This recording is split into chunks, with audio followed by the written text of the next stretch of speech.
Hello నమస్తే, నేను Ashok. Welcome to political corridor. మాజీ ముఖ్యమంత్రి జగన్మోహన్ రెడ్డి నిన్న బంగారుపాలెం వెళ్ళారు. అక్కడికి వెళ్ళి మామిడి రైతులకు సంబంధించిన కష్టాల మీద కావచ్చు, మామిడి రైతులకు సంబంధించిన ఇబ్బందుల మీద కావచ్చు, ప్రస్తుతం మామిడి రైతులకు సంబంధించి మద్దతు ధరకు సంబంధించిన అంశం మీద రైతులతో మాట్లాడి వాళ్ళ సమస్యలు తెరుచుకొని దాన్ని ప్రభుత్వం వరకు తీసుకెళ్లాలని చెప్పేసి ప్రయత్నిస్తూ వచ్చారు. నిన్న ఆయన పర్యటనకు సంబంధించి ఆద్యాంతం గమనించినప్పుడు ఆయన హెలికాప్టర్ దిగిన దగ్గర నుంచి అక్కడ మార్కెట్కి వరకు వెళ్ళే వరకు కూడా హ్యూజ్ క్రౌడ్తో వైసీపీ కార్యకర్తలు కావచ్చు, వైసీపీకి సంబంధించిన శ్రేణులందరూ కూడా వస్తూ వచ్చారు. అయితే ఇక్కడ ఈ పర్యటనకు సంబంధించి పోలీసులు కేవలం 500 మందికి మాత్రమే మేము అనుమతిస్తూ ఉన్నాము. మార్కెట్కి సంబంధించి మార్కెట్ లోపల జగన్మోహన్ రెడ్డి వెళ్ళినప్పుడు ఆయనతో పాటు చుట్టూరు ఉండేటువంటి వ్యక్తులు కావచ్చు, అలాగే హెలిప్యాడ్ దగ్గర ఉండాల్సినటువంటి వ్యక్తులకు సంబంధించి ఇంతమంది మాత్రమే ఉండాలి, వీళ్ళు మాత్రమే ఉండాలంటూ కూడా వాళ్ళు పోలీసులు పర్మిషన్ ఇస్తూ పోలీసులు దానికి సంబంధించి వివరణ ఇస్తూ వచ్చారు. అయితే నిన్న పర్యటన ఒకసారి మనం ఆద్యాంతం గమనించినప్పుడు ఆయన హెలికాప్టర్ దిగిన దగ్గర నుంచి మార్కెట్ వెళ్ళేంత వరకు కూడా పూర్తి స్థాయిలో విపరీతంగా వైసీపీ కార్యకర్తలు కావచ్చు, రైతులు కావచ్చు, కొంతమంది శ్రేణులందరూ కూడా జగన్మోహన్ రెడ్డిని చూసేందుకు, అలాగే ఈ యొక్క సమస్యలకు సంబంధించి ఆయన చెప్పుకునేందుకు కూడా విపరీతంగా ప్రజలైతే తరలి వచ్చినటువంటి పరిస్థితిని చూస్తూ వచ్చాం. ఇదే నేపథ్యంలో ఆయన పర్యటన జరుగుతున్నటువంటి నేపథ్యంలో కొంతమంది పోలీసులు వైసీపీ కార్యకర్తల మీద దాడులు చేశారు. వైసీపీ కార్యకర్తలకు సంబంధించి వాళ్ళ మీద లాఠీ చార్జ్ చేయడమా, లేదంటే తోపులాట జరిగినటువంటి కొన్ని సంఘటనలు కూడా ఉన్నాయి. ఇదే నేపథ్యంలో దానికి సంబంధించి వైసీపీకి చెందినటువంటి ఒక 2-3 గాయాలు అవ్వడం జరుగుతూ వచ్చింది. అది తెలుసుకున్నటువంటి జగన్మోహన్ రెడ్డి కార్యకర్తల దగ్గరికి వెళ్ళి పరామర్శించి కాన్వాయ్ దిగి పరామర్శించే ప్రయత్నం చేసినప్పటికీ కూడా ఎస్పీ గారు అక్కడ దగ్గరకు వచ్చి, సార్ మీరు రావద్దు, ఆయనకి ఎలాంటి డ్యామేజ్ జరగలేదు, ఆయనకి చిన్న గాయమైంది, మేము హాస్పిటల్కి తీసుకెళ్తున్నామని చెప్పేసి ఎస్పీ గారు చెప్పారు. అయితే వీళ్ళిద్దరికి సంబంధించి ఆ గాయం జరిగింది, ఈ కార్యకర్తలను కొట్టారని చెప్పేసి ఏదైతే జగన్మోహన్ రెడ్డి గారికి తెలిసిందో, అది తెలిసినటువంటి సమయంలో ఆయన కొంత సీరియస్గా రియాక్ట్ అవుతూ వచ్చారు.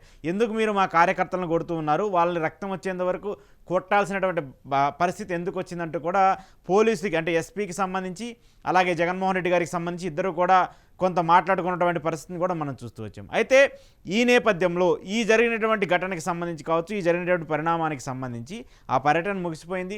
జగన్మోహన్ రెడ్డి గారు అష్టకష్టాలు పడుతూ రైతులతో మాట్లాడారు. రైతులతో మాట్లాడిన తర్వాత ఆయన ప్రెస్ మీట్ పెట్టి మామిడికి మద్దతు ధర ఇవ్వాలని చెప్పేసి ఆయన చెప్తూ వచ్చారు. ఇదంతా ఒక ఎపిసోడ్, యాక్చువల్గా అక్కడ జరిగినటువంటి రియలిస్టిక్ ఎపిసోడ్. దీన్ని పొడిగిస్తూ కొన్ని మీడియా ఛానల్స్, కొన్ని పత్రికలు, టీడీపీకి సంబంధించిన సోషల్ మీడియా ప్రచారం చేసింది ఎంత దారుణంగా, ఎంత దుర్మార్గంగా అంటే, ఈరోజు నేను ఈ ఫోటోలు చూపిస్తూ వాళ్ళని పక్కన పెడుతూ నిన్న జరిగినటువంటి డిబేట్ల గురించి చెప్పడానికి నాకే కొంత సిగ్గుచేటుగా ఉన్నప్పటికీ కూడా మీడియాలో ఉన్నాం కాబట్టి, జర్నలిస్టులుగా ఉన్నాం కాబట్టి చెప్పాల్సిన పరిస్థితి వస్తుంది. అయితే వీళ్ళు నిన్న చెప్పింది ఏంటంటే, ఎస్పీని నరికేయండ్రా, ఎస్పీని తొక్కేయండ్రా, పోలీసులను తొక్కేయండి, పోలీసులు ఎక్కడున్నా కూడా మన వైసీపీ నేతలందరూ, వైసీపీ కార్యకర్తలు ఎందుకు దాడి చేయండి అని చెప్పేసి కూడా థంబ్నెయిల్స్ పెడుతూ దారుణంగా ట్వీట్స్ చేస్తూ టీడీపీ సోషల్ మీడియా వాటిని ప్రమోట్ చేసే విధంగా వీళ్ళే రెచ్చగొట్టే విధంగా పోస్టులు పెడుతూ వచ్చారు. ఇంకొంతమంది అయితే ఆ డిబేట్లో కూర్చున్నటువంటి అనలిస్టులు అంటారా, లేదంటే ఆ డిబేట్లో కూర్చున్నటువంటి వ్యక్తులు అంటారా, వాళ్ళు ఎవరో కానీ తెలియదు, కానీ విపరీతంగా జగన్మోహన్ రెడ్డికి సంబంధించి కడప నుంచి రౌడీలు దిగారు, పులివెందుల నుంచి రౌడీలు దిగారు, వాళ్ళందరే కావాలని చెప్పేసి వాళ్ళే తలలు పగలగొట్టుకొని వాళ్ళే పోలీసుల మీద దాడి చేయడానికి జగన్మోహన్ రెడ్డి వాళ్ళని ఆ గ్యాంగ్లో ఇంప్లీట్ చేశారని చెప్పేసి విధంగా కూడా మాట్లాడుతూ వచ్చారు. ఎంత దారుణమైన పరిస్థితులు ఆంధ్రప్రదేశ్లో ఉన్నాయంటే, ఒక వ్యక్తి, ఒక మాజీ ముఖ్యమంత్రి, ఒక పార్టీకి సంబంధించినటువంటి అధినేత, 40% ఓట్ బ్యాంక్ ఉన్నటువంటి వ్యక్తి, ఆంధ్రప్రదేశ్లో 1,30,00,000 మంది ఓటర్లు ఓట్లేస్తే ప్రతిపక్ష నేతగా ఉన్నటువంటి వ్యక్తి, ఆ వ్యక్తి రైతులకు సంబంధించి ఒక చోటకు వెళ్ళి రైతులకు సంబంధించిన ఇబ్బందుల మీద, రైతులకు సంబంధించిన మద్దతు ధర మీద ఆయన మాట్లాడుతూ ఉన్నప్పుడు ఇంత దారుణంగానా మనం ఆయన చూపించేది? మంచిగా ఇటు మనం చూపించకపోయాము, మంచిగా ఆయన ఏది మంచి చేసినా చెప్పలేకపోయాము, కానీ ఇంత దారుణంగా మీరు రెచ్చగొట్టే విధంగా ఇంత దారుణంగా పోస్టులు పెట్టాల్సిన పరిస్థితి ఏంటి? ఇంత దారుణంగా వీడియోల్లో మాట్లాడుతూ థంబ్నెయిల్స్ పెట్టాల్సినటువంటి పరిస్థితి ఏంది? ఎస్పీని నరికేయండ్రా అని చెప్పేసి జగన్మోహన్ రెడ్డి చెప్పాడా? ఎస్పీని నరికేయండ్రా అని చెప్పేసి జగన్మోహన్ రెడ్డి చెప్పారా? ఎంత దారుణమైనటువంటి మాట అది!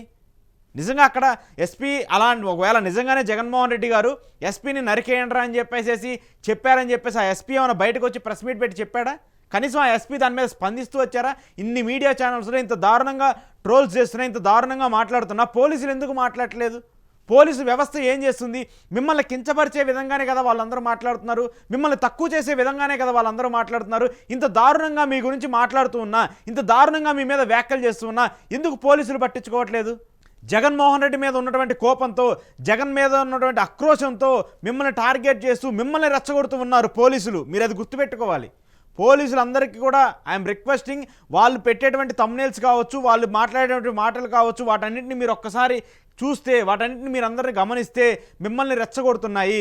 కొన్ని మీడియా ఛానల్స్ కావాలని చెప్పేసి టార్గెట్ చేస్తూ పనిగట్టుకొని కొంతకాలంగా పోలీసులు రెచ్చగొట్టే విధంగా ఉన్నాయి. ఇంతకు ముందు కూడా డీజీపీ ఆఫీస్కి కొంతమంది ఎస్పీలని అటాచ్ చేస్తే వాళ్ళని డైరెక్ట్గా మీడియాలో పెట్టేసి వైసీపీఎస్లను పెట్టేసి వైసీపీ ఐఏఎస్లను పెట్టేసేసి డిబేట్లు పెట్టేటువంటి దౌర్భాగ్య పరిస్థితికి ఈరోజు మీడియా దిగజారింది. ఐఏఎస్లు ఐపీఎస్లకు సంబంధించి మనం ఎంతో గొప్పగా చూసుకునేటువంటి ఈ ప్రజాస్వామ్యంలో పెద్ద పోస్టులుగా చూపించుకునేటువంటి వీళ్ళకి సంబంధించి వీళ్ళు ఒక పార్టీకి అంటగడుతూ, ఒక పార్టీకి ముద్ర వేస్తూ దారుణంగా వాళ్ళ మెడలో ఆ పార్టీలు కండవాలు వేసేసి డిబేట్లు పెట్టి వాళ్ళని అమ్మనా బూతులు తిట్టించినటువంటి ఈ మీడియా ఛానల్స్, వాళ్ళని హేళనగా మాట్లాడినటువంటి ఈ మీడియా ఛానల్స్ ఎందుకు ఇంత దౌర్భాగ్య పరిస్థితికి ఈరోజు దిగజారాల్సి వచ్చింది? ఎందుకు ఇంత దారుణంగా మాట్లాడుతూ ఉన్నారు? దీనివల్ల ఏమైనా ఉపయోగం ఉంటుందా? ఒక ప్రతిపక్ష నేత రైతుల దగ్గరికి వెళ్తే మీకేంటి బాధ? మీరు చూపించొద్దు, మీరు మాట్లాడొద్దు, మీరు క్వశ్చన్ చేయొద్దు. మీరు భజన చేయడానికో, మీరు నెత్తిన పెట్టుకొని ఊరేగడానికో, లేదంటే మీరు పల్లకి మోయడానికో కొంతమంది వ్యక్తులు ఉన్నారు కదా, కొన్ని శక్తులు ఉన్నాయి కదా, వాళ్ళకి చేయండి. ఒక ప్రతిపక్ష నేత వెళ్తాడు, తప్పేముంది వెళ్తే? రైతులకు సంబంధించి వెళ్తారు, మీకేమైనా ఇబ్బంది? ఒకవేళ తిరగబడితే అక్కడ రైతులు తిరగబడతారు. జగన్మోహన్ రెడ్డి రావద్దని చెప్పేసి రైతులు అడ్డుకుంటారు. ఒకవేళ ఆయన ఏమైనా తప్పు చేస్తే అక్కడేం అలా జరగలేదు కదా. అంతమంది జనాలు వచ్చారు, అంతమంది రైతులు వచ్చారు, వాళ్ళ సమస్యలు చెప్పుకున్నారు. సార్ మాకు మద్దతు ధర రావట్లేదు, పక్కన కర్ణాటక చూస్తేనేమో ఇంత ధరిస్తున్నారు, తెలంగాణ చూస్తే ఇంత ధరిస్తున్నారు, తమిళనాడు చూస్తే ఇంత ధరిస్తున్నారు, కానీ ఆంధ్రప్రదేశ్లో కిలోకి 2 రూపాయలు అంటున్నారు, 3 రూపాయలు అంటున్నారు, మేము ఎలా బతికేదని చెప్పేసి మామిడి రైతులందరూ రోడ్ల మీదకి వచ్చేసి క్వింటాల పంటని రోడ్ల మీద పడేసి ట్రాక్టర్లతో క్వింటాలతో తొక్కిచ్చేస్తూ ఉన్నారు. దాని మీద ఎందుకు మీరు డిబేట్లు పెట్టి మాట్లాడలేదు? దాని మీద ఎందుకు మీరు ప్రశ్నించట్లేదు? ఇదే ముఖ్యమంత్రి గారిని ఎందుకు క్వశ్చన్ చేయలేదు? క్వశ్చన్ చేయాలి కదా.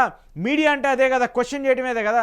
మీడియా అనేది ప్రజలకు సంబంధించిన అంశాల మీద కదా మనం మాట్లాడాలి, రైతులకు సంబంధించిన అంశాల మీదే కదా మాట్లాడాలి. మరి ఎందుకు దీని మీద మాట్లాడలేదు? ఇంత పెద్ద ఇష్యూ జరుగుతున్నప్పుడు సరే జగన్మోహన్ రెడ్డి మీకు నచ్చలేదు, ఓకే, ఆయన్ని తిట్టండి, ఆయన్ని క్వశ్చన్ చేయండి, ఆయన మీద వ్యాఖ్యలు చేయండి, తప్పులేదు. మరి రైతులకు సంబంధించి మామిడి రైతులు నష్టపోతున్నారని చెప్పేసి ఇంతగా తెలుస్తుంది కదా, ఎందుకు రైతులకు సంబంధించి ఇబ్బందుల మీద ఒక్క డిబేటే పెట్టలేదు ఈ ఛానల్స్? నేను పర్టికులర్గా నేను చూపిస్తున్నటువంటి ఈ ఛానల్స్కి సంబంధించి ఎందుకు డిబేట్ పెట్టలేదు? మిర్చి రైతులకు సంబంధించి మద్దతు ధర లేకపోవడంతో మిర్చి రైతులందరూ కూడా ఆందోళన వ్యక్తం చేస్తూ వస్తున్నారు. ఎందుకు డిబేట్ పెట్టలేదు? పొగాకు రైతులు మద్దతు ధర రాలేదని చెప్పేసి బ్యారెట్లు అక్కడ రోడ్ల మీద పడేసి తగలబెడుతూ ఉన్నారు. దాని మీద ఎందుకు డిబేట్ పెట్టట్లేదు? రైతులకు సంబంధించి నష్టపోతున్న, అప్పులు కట్టలేక, కౌళ్ళు కట్టలేక ఊరేసుకొని చస్తూ ఉన్నా కూడా డిబేట్లు పెట్టం. కానీ వాళ్ళని పరామర్శించడానికి జగన్మోహన్ రెడ్డి వెళ్తేనో, లేదంటే వాళ్ళని పరామర్శించడానికి ఓ పార్టీ నేతలు వెళ్తేనో వాళ్ళని పరామర్శించుకొని వాళ్ళ బాధలు తెలుసుకొని ప్రభుత్వానికి వినతి చేయడానికే చెప్పేసి ఇంకో ప్రతిపక్షం ఎవరో వెళ్తేనో వాళ్ళ మీద మాత్రం ఇష్టం వచ్చేట్టు మాట్లాడటం, వాళ్ళ మీద ఇష్టం వచ్చేట్టు తిడతాం. ఇంత దారుణంగాన మన ప్రజాస్వామ్యంలో ఉన్నాము? ఇంత దారుణంగాన మనం చూడాల్సింది? ఒక వ్యక్తి నచ్చకపోతే ఆ వ్యక్తిని హేట్ చేయండి, ఆ వ్యక్తి మీద మీరు ఎన్ని విమర్శలైనా చేయండి, కానీ రైతులను అడ్డం పెట్టుకొని రైతుల ముసుగులో ఒక పార్టీకి సంబంధించిన ఒక అధినేత వెళ్ళాడని చెప్పేసి ఇంత దారుణంగా మనం మాట్లాడుతున్నామే, ఇంత దారుణంగా మనం థంబ్నెయిల్స్ పెడుతున్నామే.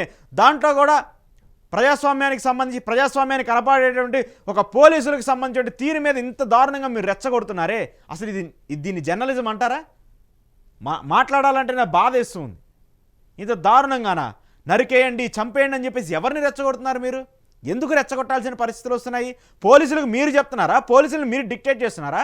హోంమంత్రి ఉంది, డీజీపీ ఉన్నాడు, ముఖ్యమంత్రి గారు ఉన్నారు, వాళ్ళు చెప్పాలి ఏదైనా తప్పు జరిగితే మీరు చర్యలు తీసుకోండి అని చెప్పేసి. మీరు డిబేట్లో కూర్చొని చెప్పేదేంటి?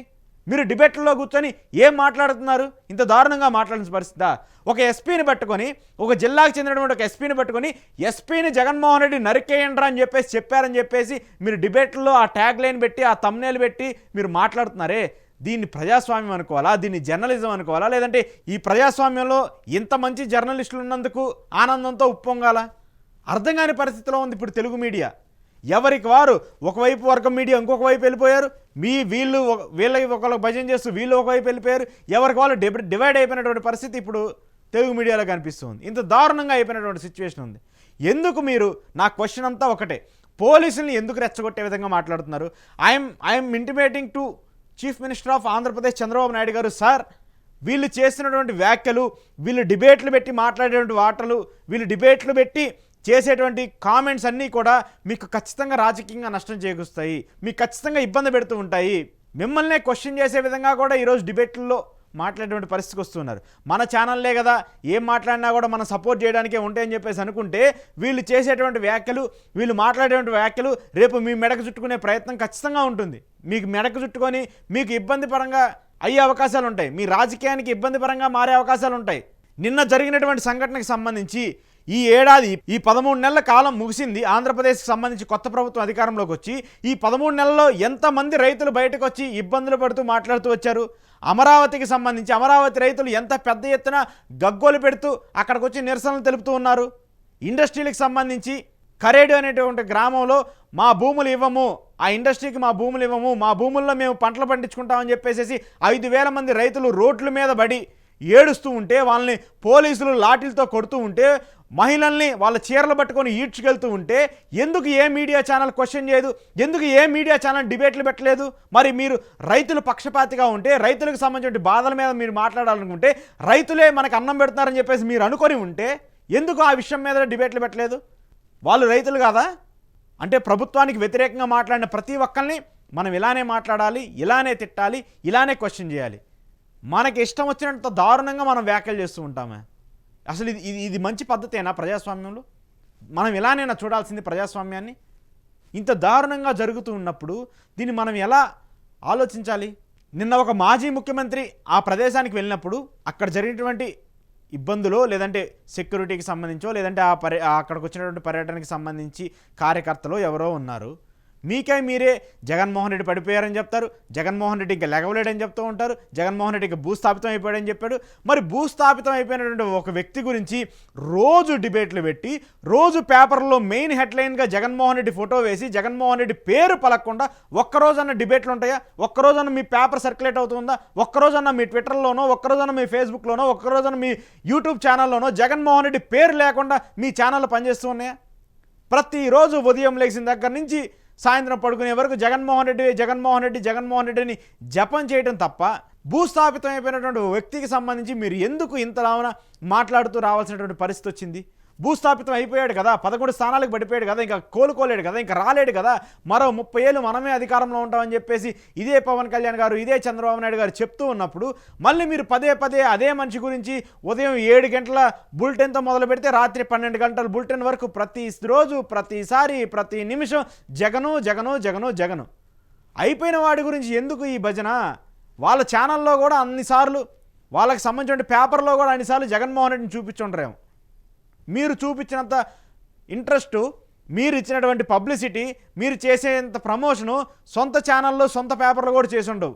సో జగన్మోహన్ రెడ్డిని విమర్శించాలనుకుంటే జగన్మోహన్ రెడ్డిని విమర్శించండి. కానీ రైతుల ముసుగులో, రైతులకు సంబంధించి ఎవరో కుట్ర చేశారు, ఎవరో వచ్చారు, పులివెందుల నుంచి గూండాలు వచ్చారు, అనంతపురం నుంచి గూండాలు వచ్చారు, రాయలసీమ నుంచి గూండాలు వచ్చారని చెప్పేసి రైతుల్ని చులకనగా చేస్తూ రైతుల గురించి తప్పుగా మాట్లాడితే ఖచ్చితంగా ఎవరు ఊరుకోరు.